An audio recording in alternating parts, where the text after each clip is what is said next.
love this question for two reasons. Firstly, it takes a long time for beginners to really feel confident about crafting and doing their own spell work. So I'm glad that you're asking, because you're starting to think more about how you craft your own spells and what that means for your magic in general. And secondly, I love this question because so many people are probably thinking, what is a really easy way to craft my own spell, and is there a format that I can work to? And the answer is yes. I teach this with my one-to-one students, so if you're one of my students, you're going to go, we've done that. So I want to walk through the 6 steps that I take to crafting a spell, which will help you then figure out the process that you want to follow. First of all, you're going to need real clarity. What do you want to call in? What do you want to release? Why are you doing this spell work now? These are the questions you should be asking around any spell work that you conduct. You need real clarity. That's point 1.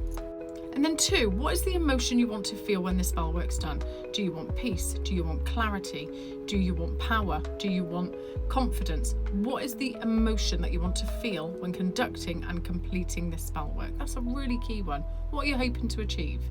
Now 3, and this is what we often jump to before anything else, is the correspondences. It's the colours, it's the herbs, it's the moon phase, and all of that can add into layers of spell work, absolutely, but it's not essential. So you can skip this part altogether because correspondences aren't necessarily relevant every time, but they are for me. I love correspondences. You know I love a moon and a herb, so I always layer up my spell work because it gives it more power for me. But it is optional, but correspondences should be the 3rd thing you think about. And then 4 is the action. Are you going to do it with knot magic? Are you going to use threshold magic? Are you going to use a fire or a flame? Are you going to use water? What is the method in order for you to deliver that spell work? And correspondences can play into this as well, but that would be step 4.